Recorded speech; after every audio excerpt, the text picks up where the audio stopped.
तो आज है अभ्यास दक्षता अभ्यास 2, ठीक है। कौन सी है? 2 है, ठीक है। इसका पहला सवाल देखेंगे, -8 की घात 7 के गुणा रूप में लिखिए, है ना। कितना इजी है भाई, -8 की घात 7, -8 क्या होता था बता दो, क्या होता था? आधार होता था। और इसे हम क्या कहते थे, याद करो, इसे हम घात कहते थे, है ना।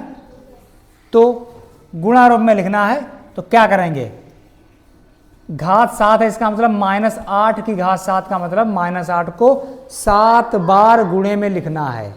कितना इजी है ना। तो लिख लीजिए। और ब्रैकेट क्यों लगाएंगे? क्योंकि ब्रैकेट के अंदर है माइनस। जब भी कोई संख्या माइनस में होती है तो उसे ब्रैकेट के अंदर हम बंद करके रखते हैं, ठीक। तो -8 फिर गुणे का चिन्ह -8 फिर गुणे का चिन्ह -8 फिर गुणे का चिन्ह -8। कितनी बार जाएगा बताओ? 7 बार जाएगा। 1 2 3 4 5, ये 6 हो गया और ये हो गया 7। अब बच्चा एक बात देखो, अगर ये माइनस चिन्ह नहीं होता तो हमें ब्रैकेट लगाने की कोई आवश्यकता नहीं होती। क्यों? 2 चिन्ह एक साथ नहीं आते कभी, ऐसा नहीं हो सकता था, है ना, कि आप ब्रैकेट ना लगाओ -8 गुणे -8।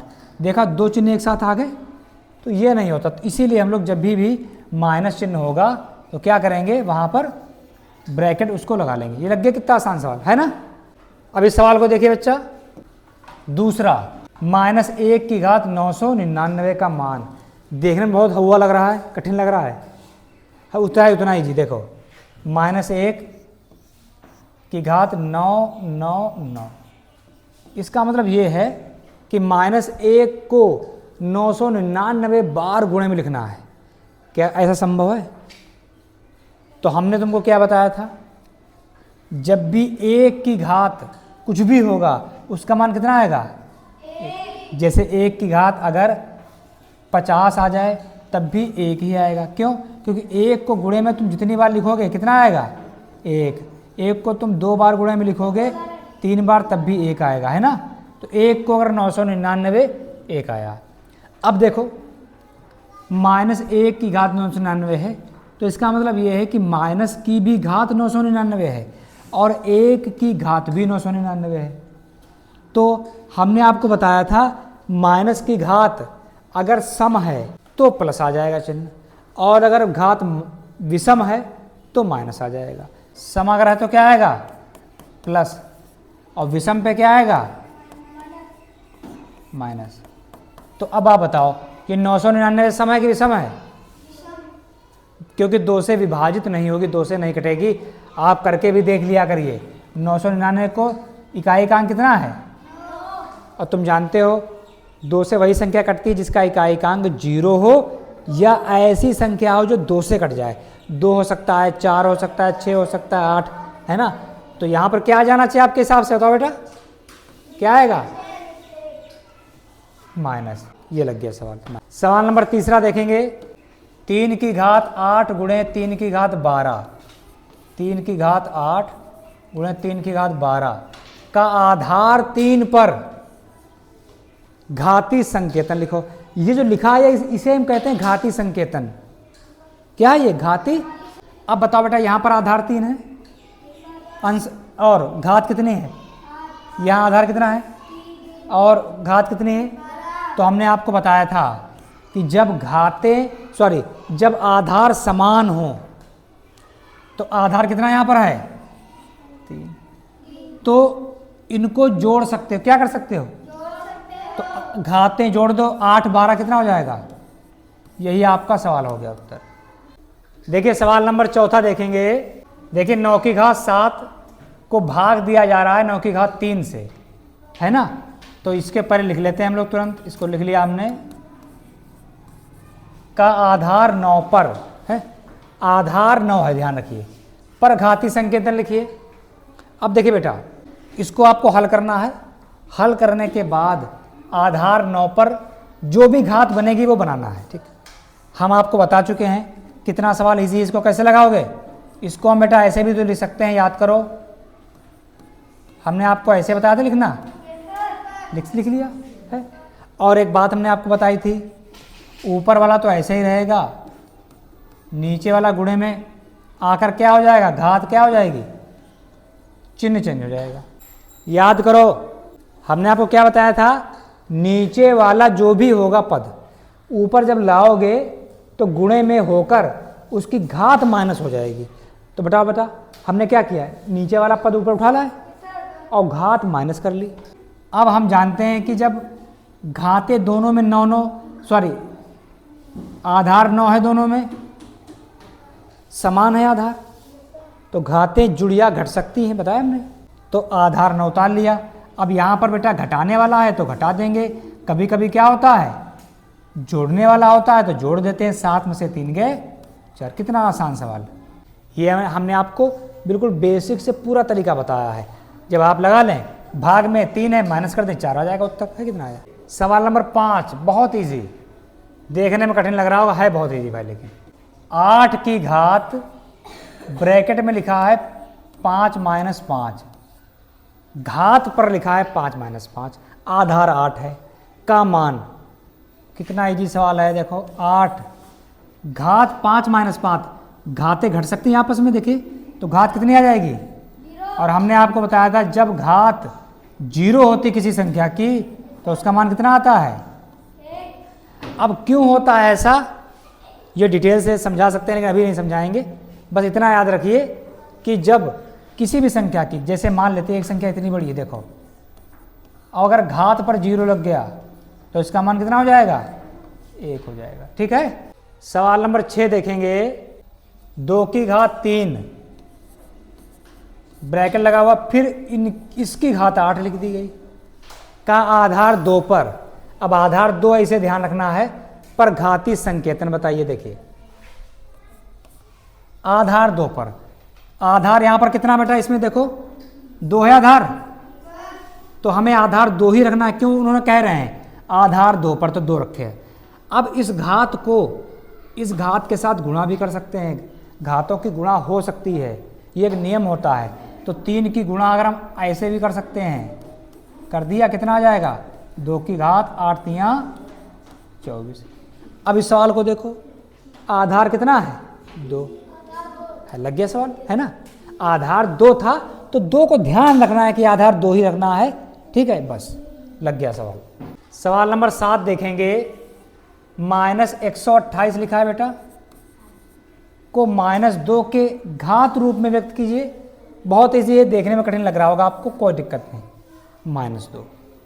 अब पहला काम क्या करेंगे, जब भी किसी संख्या को घाती संकेतन में लिखना होता है, घात रूप में लिखना होता है, हमारा पहला काम ये होता है, उसे हम उसके गुणनखंड करते हैं, वो भी अभाज्य गुणनखंड करें। क्या करेंगे, तो अभाज्य गुणनखंड हम जानते हैं कैसे करते हैं। पहले इस माइनस चिन्ह को छोड़कर 128 के गुणनखंड कर लीजिए। चलिए गुणनखंड करिए। इकाई का अंक 8 है, 2 से कट जाएगा, 2 × 12, 2 × 8, 2 × 3 = 6, 2 × 2 = 4, 2 × 1 = 2, 2 × 12, 2 × 8 = 16, 2 × 2 = 2, 2 × 1 = तो बेटा कितना आ गया 128 के भाज्य गुणनखंड बताओ। 2 × 2 1 2 3 4 5 6 7 बार आया ना, 3 4 5 6 7, 1 2 3 4 5 6 7। मतलब ये हुआ कि 128 को अगर लिखना हो तो 2 की घात कितना लिख सकते हैं 7। लेकिन हमारे पास कितना है -128 है ना, तो अब हम चिन्ह अगर लगा दें, माइनस इधर लगा दें, तो देखो बेटा इसको हम -2 की घात 7 लिख सकते हैं। कैसे लिख लिया, देखो 2 की घात 7 128 आ जाएगा, और माइनस चिन्ह अंदर है, इसकी घात 7 है, मतलब जब घात विषम होती है तो चिन्ह माइनस आता है, इसीलिए माइनस चिन्ह है।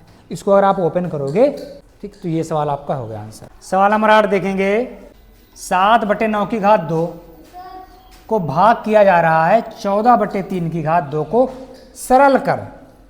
सरल करने का मतलब क्या है, इसे ओपन कर लेंगे, खोल लेंगे, और जो ऊपर से अंश से हर से कट पीट पाएगा काट पीट देंगे, गुणा कर लेंगे। ठीक है, सरल करने का मतलब होता है इसे छोटा करके लिखना है।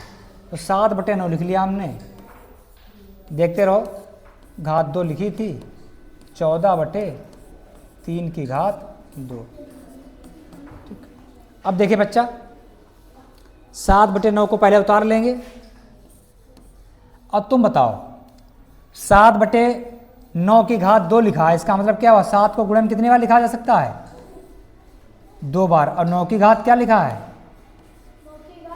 भाई? 7/9 की घात ब्रैकेट लगा के घात है ना, तो 7 को भी 2 बार लिख सकते हैं गुणे में, और 9 को भी 2 बार लिख सकते हैं गुणे में।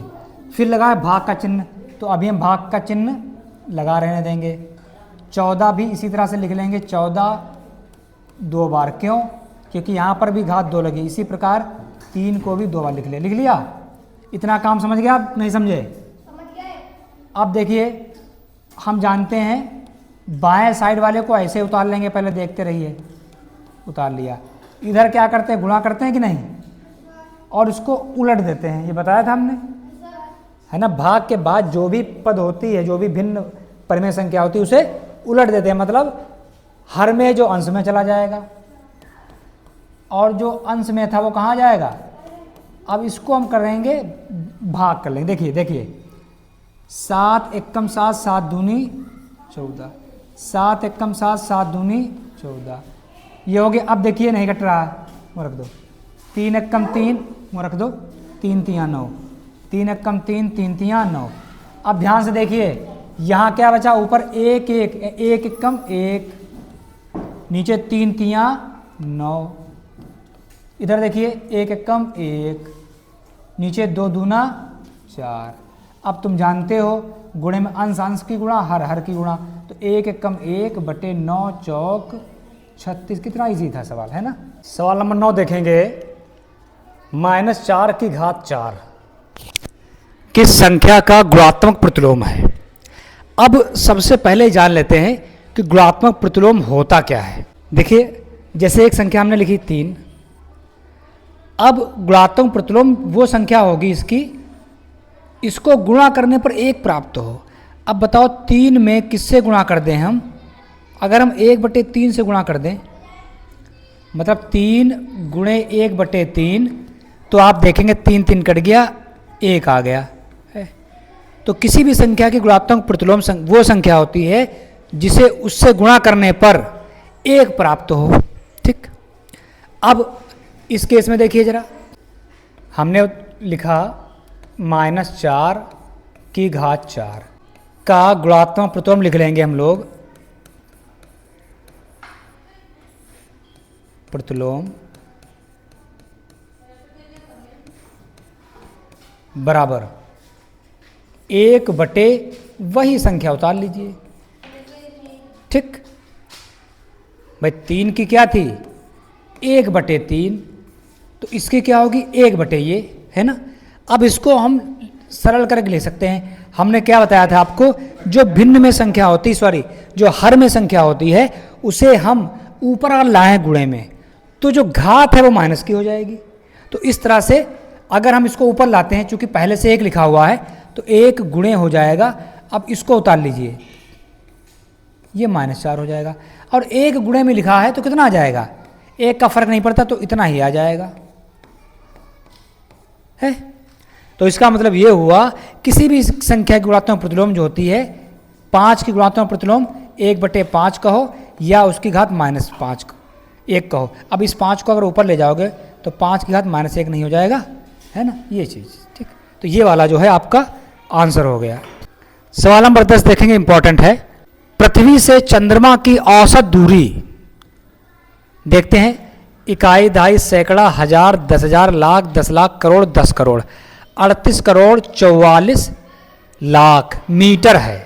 ठीक, इसे वैज्ञानिक संकेतन में, देखिए वैज्ञानिक संकेतन जो होता है इसे कहते हैं स्टैंडर्ड फॉर्म कहते हैं। ठीक है, तो कैसे व्यक्त करेंगे इसको जान लेते हैं। पहले देखिए, पहले हम लिख लेते हैं 38 करोड़ 44 लाख, 501 2 3 4 5, इतने मीटर है दूरी। किसी भी संख्या को वैज्ञानिक संकेतन में बदलने से पहले हमेशा याद रखिए पॉइंट के इधर 1 से लेकर 9 तक की ही संख्या होनी चाहिए। जैसे हमने एक संख्या लिखी 384, जब इसे वैज्ञानिक संकेतन में लिखेंगे तो दशमलव यहां लगेगा, मतलब ऐसा हो जाएगा। दशमलव के इधर सिर्फ एक संख्या होनी चाहिए और वो संख्या 1 से 9 के बीच की होनी चाहिए, मतलब 1 हो सकती है, 2 हो सकती है, 3, ऐसा कभी नहीं हो सकता है। 38.4 गलत, पॉइंट के इधर 38 आ गया जो कि 1 से 9 से ज़्यादा हो गई ना। तो कहने का मतलब ये है कि वैज्ञानिक संकेतन में लिखने के लिए दशमलव के इधर एक संख्या होनी चाहिए और वो संख्या जो है कैसी होगी, वो संख्या होगी 1 से 9 के बीच की, 1 से 9 के बीच की। तो 1 से 9 के बीच की संख्या देखिए कैसे लिखेंगे इसको। दशमलव कहाँ लगनी चाहिए बताइए आप, दशमलव यहाँ लगनी चाहिए। कितनी लगनी, यहाँ लगनी चाहिए, ठीक। लिखेंगे वैज्ञानिक संकेतन, है ना, क्या होगा, पहले पूरी संख्या उतार लेते हैं एक बार। 38 लाख हो गए, करोड़ 44, 1 2 3 4 5 मीट, ये इतना पहले लिखेंगे, ठीक, मीटर नहीं, पहले इतना लिखेंगे। अब देखिए दशमलव हम यहाँ लगाएंगे, ठीक। वैज्ञानिक संकेतन में दशमलव के इधर सिर्फ एक अंक होना चाहिए और वो अंक 1 से लेकर 9 के बीच का होना चाहिए, ठीक है। अब देखिए जब हम दशमलव दाईं तरफ से बाईं तरफ लाते हैं, अब आप सोचोगे दशमलव था ही नहीं इसमें, तो दाईं से बाईं कैसे लाए। समझिए, अगर हमने यहाँ पर लिख लिया 45, क्या लिखा 45, तो इसे हम लिख सकते हैं 45.0 लिख सकते हैं। किसी भी संख्या में उसके आगे दशमलव लगा के 0 लगा सकते हैं। तो दशमलव यहाँ पर है। अब दशमलव जब हम इधर लाएंगे तो दाएं यहाँ पर था, यहाँ से कहाँ लाए, यहाँ लाए, तो कितने अंक इधर आया, 1 अंक। तो इसी तरह से दशमलव यहाँ पर है, कहाँ पर है, यहाँ पर है। तो गिनिए कितने अंक हम इधर लाए बाएं तरफ, 1 2 3 4 5 6 7 8। तो जितने अंक बाएं तरफ ले जाएंगे, ध्यान रहे, दाएं से, भाई दाएं हाथ ये है, दाएं से बाएं तरफ जितने अंक गिनकर लाएंगे उतने की 10 की घात लगा देंगे। 1 2 3 4 5 6 7 8, उतनी क्या लगा देंगे, 8 लगा देंगे, इतने मीटर हो जाएंगे। अब इतना करने के बाद एक बात और ध्यान रखनी है, देखिए क्या है कि जब दशमलव की संख्या हो और पॉइंट के आगे क्या लिखा 8 4 4, फिर देखिए 0 शुरू हो गए। अब इन 0 के बाद कोई अगली संख्या नहीं है, तो ऐसे केस में इन 0 को छोड़ा जा सकता है। तो ये इतना उतार लिया, 0 छोड़ दिया, 10 की घात 8 और मीटर, है ना। जैसे कि 4.03 लिखा हो, फिर 0 0 लिखा हो, तो इसको लिख सकते हो 4.03, ये 2 0 हटा सकते हैं। लेकिन अगर इन 2 0 का अगर 2 आ जाए तो फिर 0 नहीं हटा, तो फिर आपको पूरा ही लिखना पड़ेगा। इस बात का आपको ध्यान रखना होगा, ठीक है। सवाल नंबर 11 देखते हैं। प्रकाश की एक किरण द्वारा वर्ष में तय की गई दूरी 1 2 3 4 5 6 7 8 9 10 11 12 13 14 15 16 डिजिट्स हैं, अंक हैं, आप ही पढ़िए। इतने मीटर हैं, पढ़ने की आवश्यकता ही नहीं है, ठीक है। इसे वैज्ञानिक संकेतन, कितना इजी है, ठीक। तो सबसे पहले तो हम लिखेंगे, तो लिख लेंगे वैज्ञानिक संकेतन, डायरेक्ट लिखेंगे। इसको और बढ़िया तरीके लिखना चाहें, जैसे कॉपी उतारेंगे, कॉपी लिखेंगे, ऐसे लिख लीजिए तो और बेहतर रहेगा। प्रकाश की एक किरण द्वारा वर्ष में तय की गई, अब जगह नहीं बची आगे, नीचे लिख लेते हैं, कितनी है 94 605।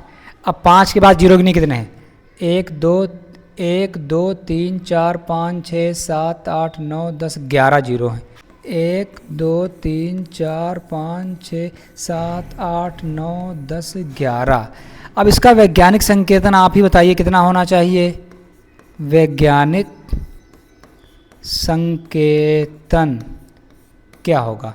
तो अब देखिए पहले तो इतना उतार लीजिए, ठीक, 94,605 और उसके आगे 11 जीरो, 1 2 3 4 5 6 7 8 9 10 11। अब देखिए दशमलव कहाँ आएगा, दशमलव यहाँ पर लगा हुआ है संख्या के बाद में, यहाँ से इधर आएगा, दाएं से बाएं तरफ आएगा, कितने 1 2 3 4 5 6 7 8 9 10 11 12 13 14 15 यहाँ पर आएगा है। दशमलव की इधर सिर्फ एक अंक होना चाहिए तो यहीं रखेंगे, ठीक है। तो गुणा कितने से की जाएगी, यहाँ जगह नहीं है तो यहाँ पर लिखे दे रहे हैं, ठीक है, गुणे 10 की घात 15 मीटर, ठीक। दाएं से जब बाएं तरफ दशमलव लाते हैं तो 10 की घात प्लस 15 लिखते हैं और यही उल्टा हो जाएगा, अगर बाएं से उधर ले जाएंगे, अभी आगे सवाल देखेंगे तो माइनस होगा। अब साथियों एक काम ये करना होता है, दशमलव के आगे 5 के बाद जो जीरो, इन्हें हम हटा सकते हैं, इन जीरो को हम हटा सकते हैं तो आ जाएगा 10 की घात 15 मीटर, ठीक है। तो ये आपका कंप्लीट आंसर हो गया, ठीक। जैसे कि 6.0500 तो इसको लिख सकते हैं 6.05, ये जीरो हटा, बस शर्त यह है कि अगर इनके आगे 2 लिखा है तो अब नहीं हटा सकते हैं, मतलब उस जीरो के बाद कुछ ना हो। तो आपने देखा कि जीरो के बाद कुछ है ही नहीं तो जीरो को हटा सकते हैं, ठीक। सवाल नंबर 12 देखेंगे कि 2 की घात 38 गुणे 5 की घात 32 का मान ज्ञात कीजिए तथा बताइए इसमें कुल कितने अंक हैं। देखिए संकेत दिया है, संकेत का एक तरीके से हल दे रखा है इन्होंने, इसको हम नहीं देखेंगे, हम अपना सवाल लगाएंगे। देखिए 2 की घात 38 ले लिया, फिर 5 की घात 32 ले लिया।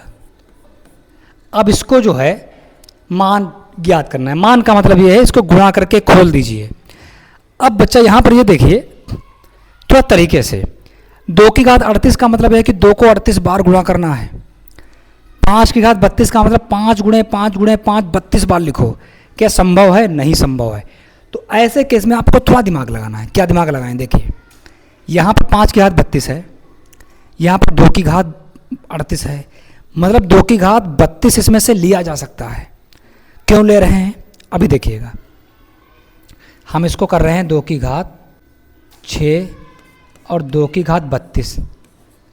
क्यों किया? इस वाले को हमने 2 जगह तोड़ दिया, कोई दिक्कत?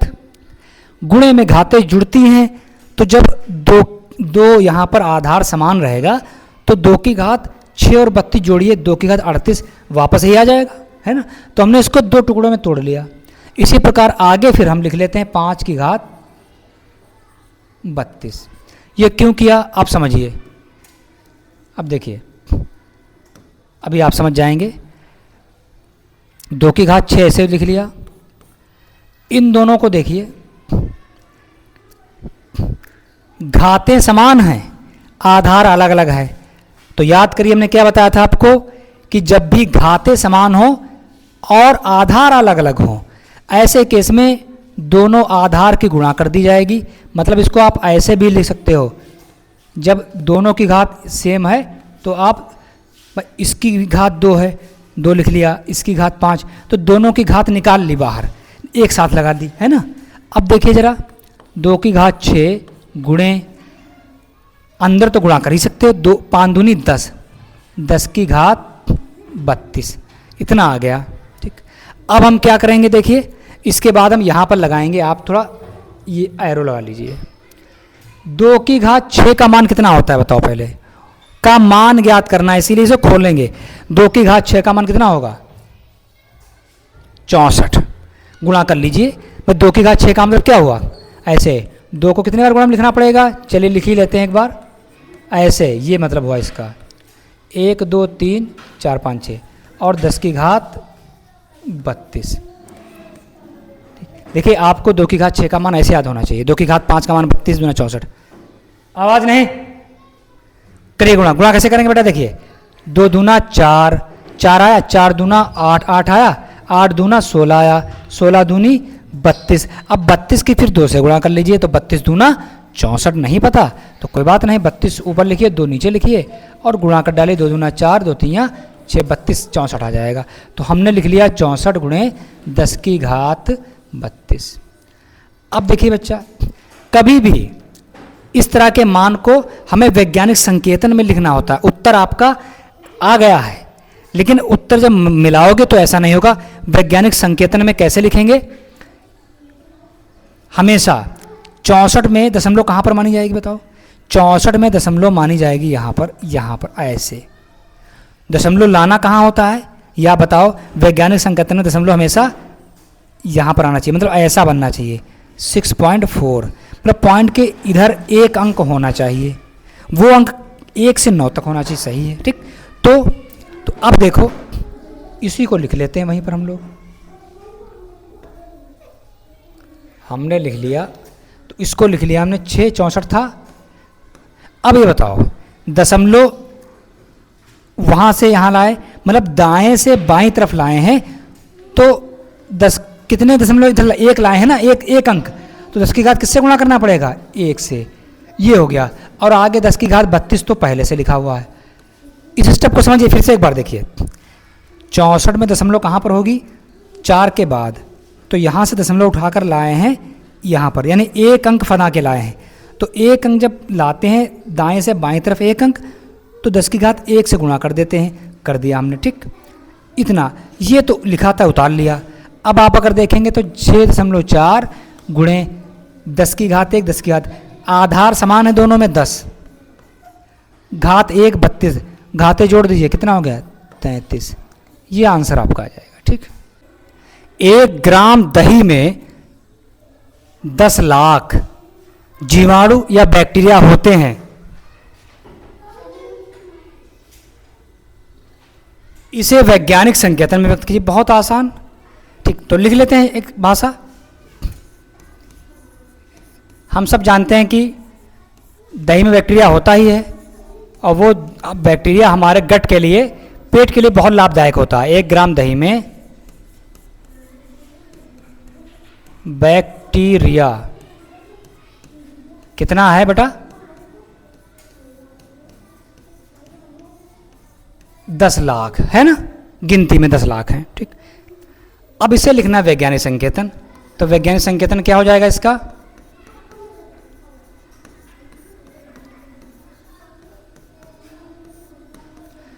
देखिए इसमें इसको 10 की घात में लिखा जा सकता है, और कोई संख्या है नहीं।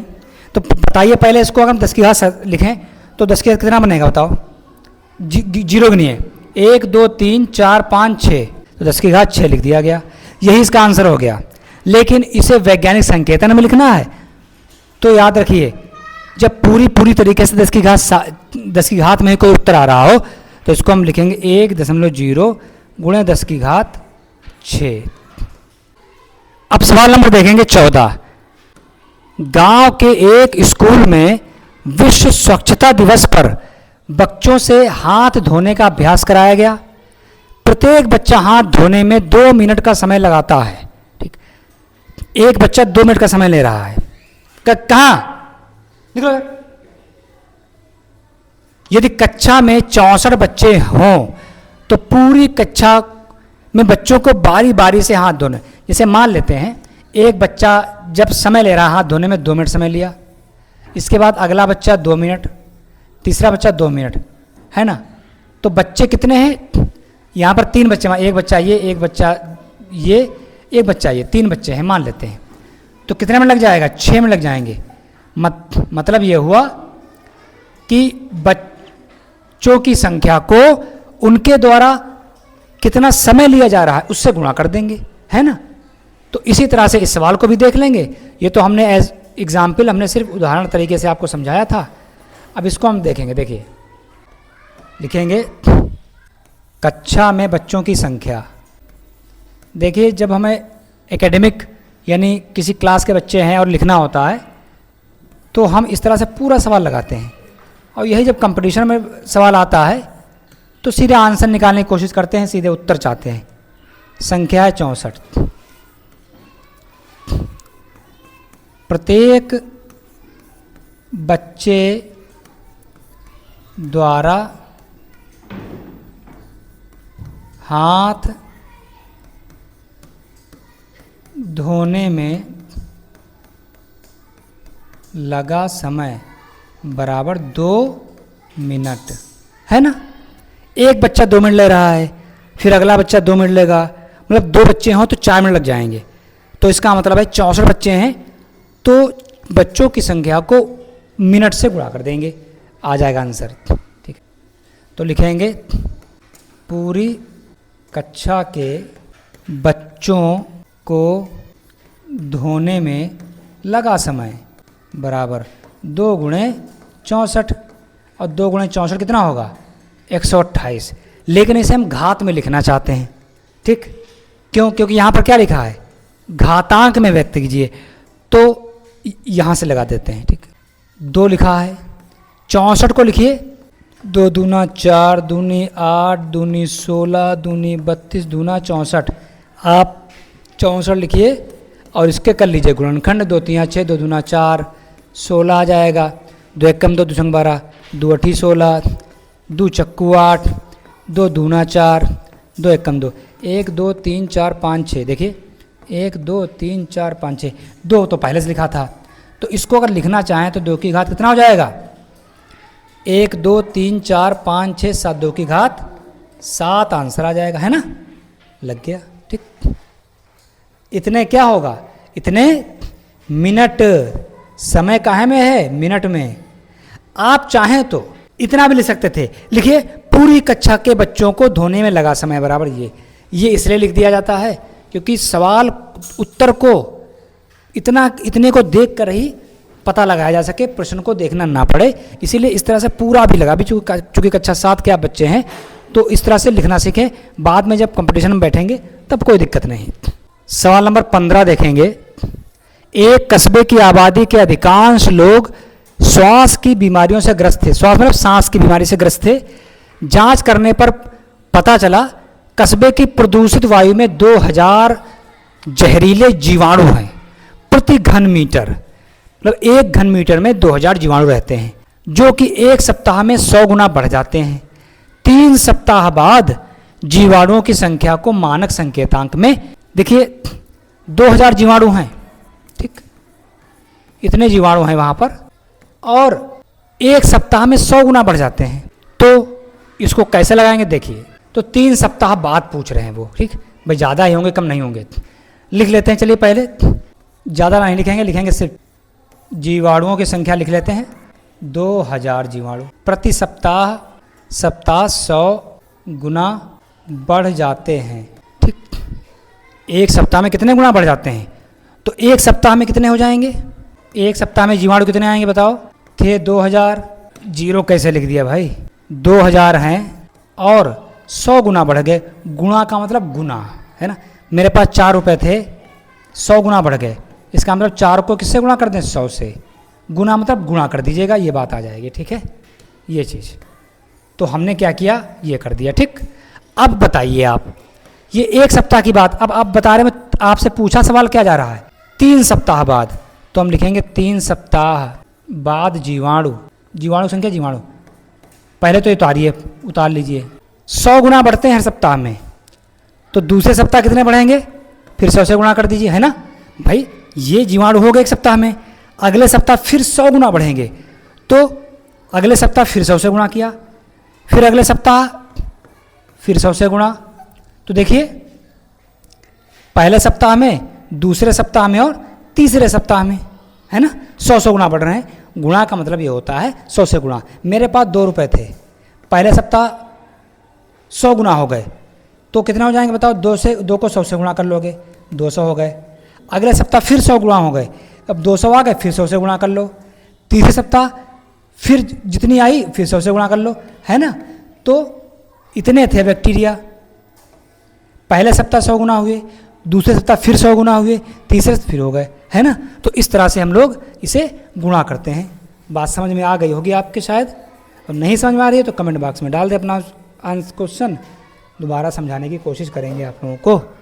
देखिए अब इसको कैसे लिखोगे, सवाल को देखते रहिए, क्या लिखा है, मानक संकेतांक, मतलब इसे स्टैंडर्ड फॉर्म या वैज्ञानिक संकेतन भी कहते हैं। तो सबसे पहले तो हम लिखेंगे 2, बाकी देखिए सब जीरो हैं, 2 जीरो इसके पास, 2 जीरो इसके पास, 4, ये 6 और 3 9, ठीक, कोई दिक्कत भाई, 1000 लिखा है तो 10 की घात इसको 3 लिख सकते हो, 3 0 3, तो वैसे हमने किया, 2 जीरो 2 जीरो 2 जीरो 3 2 5 2 7 9 जीरो। अब इसको बेटा मानक रूप कैसे लिखेंगे? 2 को अगर दशमलव में लिखना चाहें, हमने क्या बताया था आपसे कि हर संख्या के बाद दशमलव होता है, ऐसे होता है कि नहीं बताओ? मतलब अगर हम 5 को लिखना चाहें तो 5 को हम ऐसे भी लिख सकते हैं, बताया था हमने आपको। अब बताओ मानक रूप ये है कि ये है? बताओ। अगर ऐसे लिख दोगे तो मानक रूप में कहा जाएगा, ऐसे लिखोगे तो एक नॉर्मल अंक होगा। तो 2 को 2.0 लिख सकते हैं, इतने जीवाणु हो गए। ठीक है, ये आंसर आ गया। ठीक है, तो ये अभ्यास आपकी दक्षता खत्म हो जाती है। 2 नेक्स्ट बहुत ही इंटरेस्टिंग अभ्यास शुरू हो रही है, पाई चार्ट।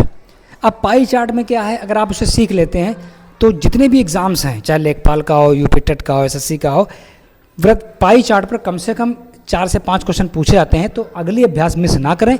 ठीक है, थैंक्स।